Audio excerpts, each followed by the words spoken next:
आप सभी को जय श्री राम। कैसे आप उम्मीद करते हैं सब अच्छे होंगे। प्रेमियों, आज की वीडियो में हम बात करेंगे, एक ऐसी कहानी सुनाऊंगा आप लोगों को जिसको सुनकर आपका मन गदगद हो जाएगा। अगर कोई शिष्य मतलब जो किसी भी गुरु का चेला है, शिष्य है, वो सुन रहा है तो भी ध्यान से सुनना कि एक शिष्य का क्या फर्ज है गुरु के लिए।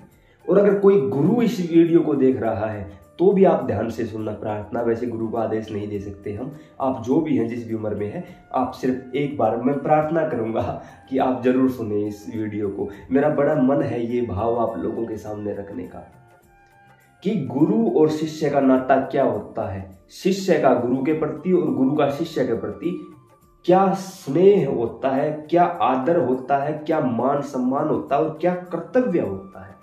पहली बात, गुरु और शिष्य के संबंध को मैं बता सकूं इतनी मेरी योग्यता नहीं है। बस हाथ जोड़कर इतना ही कहना चाहता हूं, गुरु वो जो अपने शिष्य से कुछ भी ना ले और अपना सब कुछ अपने शिष्य को दे दे, और शिष्य वो जो अपना तन मन प्राण गुरु के चरणों में अर्पित कर दे।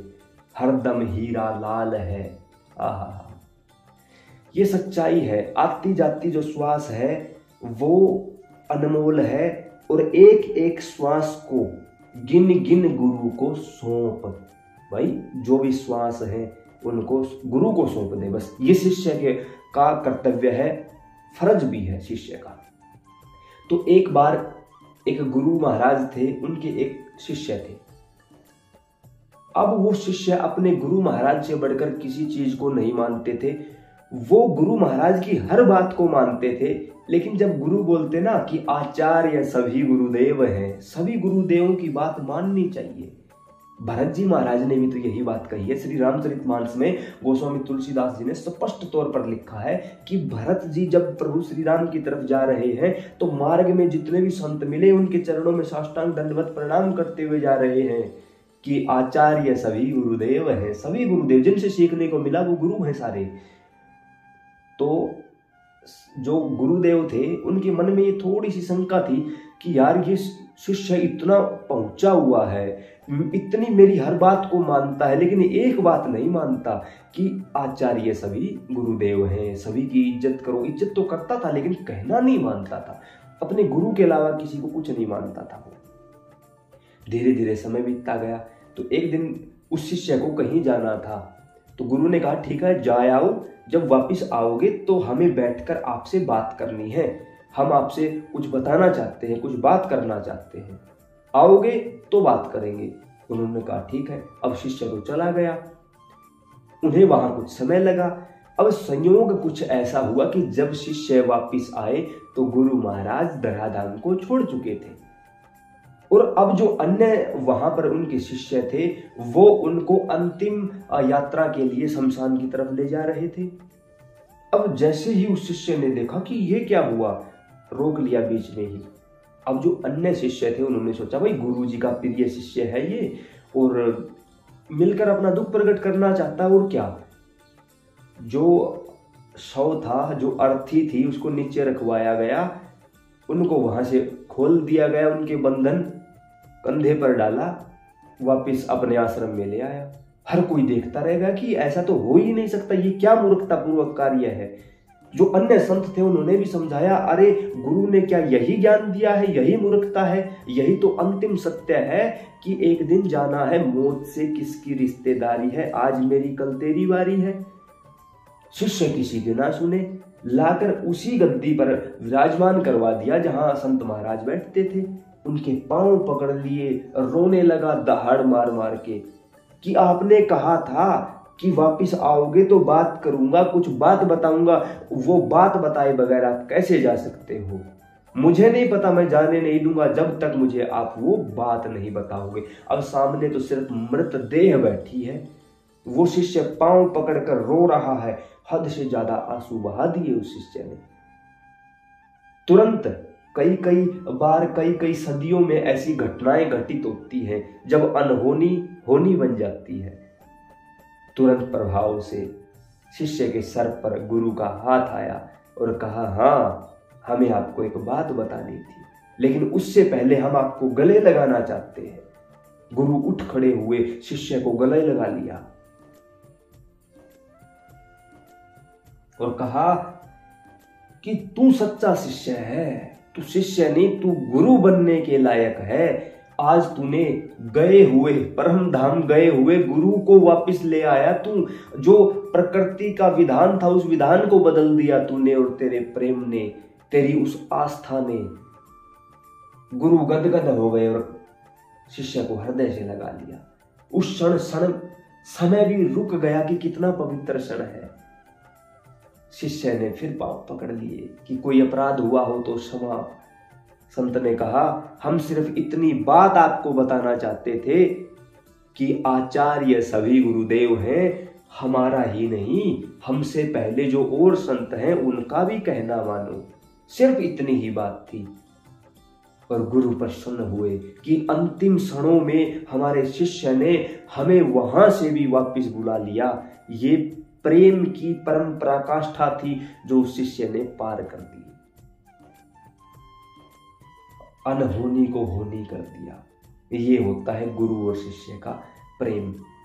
अब अगर आप गुरु और शिष्य जो भी इस वीडियो को देख रहे हैं, अगर आप लोगों के बीच ऐसा प्रेम है तो समझना आपका सच्चा नाता है, अन्यथा आप किसी और को नहीं अपने आप को धोखा दे रहे हो। बड़ी विडंबना होती है, बहुत दुख पहुंचता है ये सुनकर कि आजकल लोग ऑनलाइन दीक्षा देते हैं। बड़ी शर्म आती है कि ऑनलाइन माला आसन ऑर्डर किए जा रहे हैं।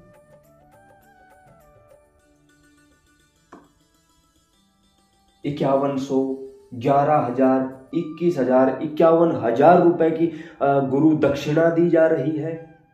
गुरु के लिए चांदी के सोने के कड़े करवाए जा रहे हैं, कुंडल करवाए जा रहे हैं। गुरु की फोटो को घर पे रख के ओम जय जगदीश हरे, ना भाई ना। ये जहां तक संतों से सुनने को मिला है, बड़े कान पकड़कर बोल रहा हूं भाई, जहां तक हमें हमारे गुरु महाराज से सुनने को मिला है, कभी भी गुरु की पूजा नहीं होती। या तो गुरु की चरण पादुकाएं होती हैं। प्रेम भक्ति के आचार्य हैं भरत जी, उन्होंने क्या किया, सारी उम्र पादुकाओं से आज्ञा मांग मांग कर राज्य किया उन्होंने। यानी चरण पादुकाएं क्या है, भगवान श्री राम को वो गुरु रूप में देखते हैं और उन पादुकाओं को सिंहासन पर विराजमान करवा के आज्ञा मांगकर एक शिष्य की बात थी, एक सिपाही की बात थी। राम राज नहीं किया, उन्होंने राम काज किया है भाई। बोलते हैं ना, गुरु के द्वारा दी गई गादी है। गुरु की या तो गादी होती है या चरण पादुकाएं होती है। कभी भी गुरु की प्रतिमा की पूजा नहीं होती, कभी भी गुरु के लोकेट बनाकर फोटोएं नहीं रखी जाती। और जो अपने आप को पुजवाता है, जीते जी जो अपने आप को पुजवाता है, वाल्मीकि रामायण में यह प्रसंग आता है कि जब भगवान श्री राम वापिस जाने लगे तो उन्होंने कहा कि सभी को सरयू के जल में स्नान करवाओ, सभी मुक्त हो जाओ, चलो। पर उस समय एक कुत्ता था वहां, कुत्ता। ठाकुर जी ने आदेश दिया कि इसको भी स्नान करवाओ, जानवरों को भी ले चलो, कोई चक्कर नहीं। जब उस कुत्ते को स्नान करवाया गया, उस कुत्ते के अंदर से हजारों दिव्य पुरुष प्रकट हुए। पूछा ठाकुर जी ने, ये क्या लीला है भाई, तू कौन है, ये कौन थे, तेरे अंदर क्या कर रहे थे? तब उस व्यक्ति ने कहा कि मैं पिछले जन्म में इनका गुरु था और मैंने जीते जी इन लोगों से इनके तो देवते छुड़वा दिए और अपनी पूजा करवाई। अब अंतमति सो गति, भगवान श्री कृष्ण ने भी कहा है कि जो जिसको भजता है वो उसी को प्राप्त होता है। भूतों को भजने वाला भूतों को, प्रेतों को भजने वाला प्रेतों को, और इनको भजने वाला इनको प्राप्त होता है। तो इन्होंने मेरी पूजा की तो ये मुझे प्राप्त होते, और मैंने जीते जी देवताओं को छुड़वाकर अपनी पूजा करवाई तो मुझे कुत्ते का जन्म मिला। मैं कुत्ता हुआ तो ये भी तो मुझे प्राप्त होते।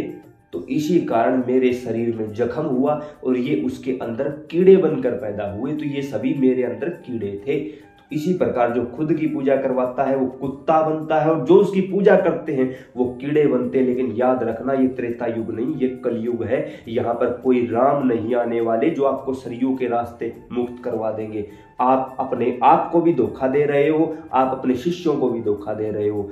खुद कभी भी गुरु ये नहीं कहेगा मैं गुरु हूं। कभी भी जो बोल दे कि मुझे गुरु बना दो, जिंदगी में कभी उसका मुख मत देखना, मैं यही कहूंगा। जो बोल दे कि मैं पैसे लेता हूं गुरु दीक्षा के, कभी उसके सामने दोबारा मत जाना। जो बोल दे कि मैं अपनी शक्तियों से ये कर दूंगा, उसका मुख मत देखना भाई, वो गुरु के लायक ही नहीं है। हाँ, जब किसी गुरु को मतलब किसी शिष्य के ऊपर आ जाती है तो वो विधि का विधान बदल देते हैं भाई।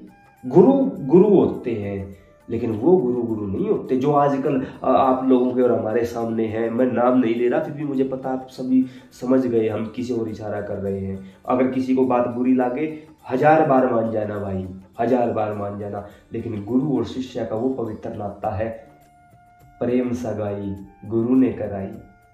गुरु तो एक भटकी हुई जीवात्मा के मुक्ति में पुल का काम करते हैं। दरिया के नदिया के उस पार है मेरे सैया जी का गाम, जहां श्याम बने हैं राधिका, राधा बन गई श्याम। गुरु जी क्या करते हैं, उस नदिया के पार ले जाने वाले पुल का काम करते हैं। यहां से जीव का हाथ पकड़ते हैं, पुल बनकर उस जीव को पार करवाते हैं, और वहां जाकर जीव आत्मा यानी पत्नी का हाथ परमात्मा यानी पति के हाथ में दे देते हैं। इसी कारण स्वयं भगवान बोलते हैं प्रेम सगाई गुरु ने कराई।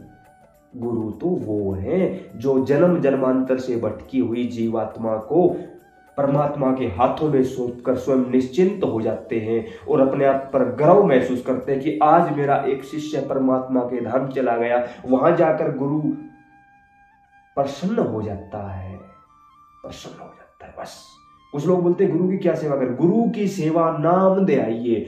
गुरु ने कान में जो शब्द दिया है, जीवन भर अपने आप के प्रति ईमानदार होकर सिर्फ और सिर्फ उस नाम के पीछे चलो, बस ये गुरु की सेवा है। गुरु की सेवा रुपए पैसे से नहीं होती, ना ही कभी हो सकती है, और जिन लोगों की होती होगी आप कर सकते हो। आजाद भारत के आजाद नागरिक हो। मानता हूं वीडियो थोड़ी सी लंबी हो गई, हम भी कुछ ज्यादा बोल गए होंगे, माफी चाहेंगे। जय श्री सीताराम।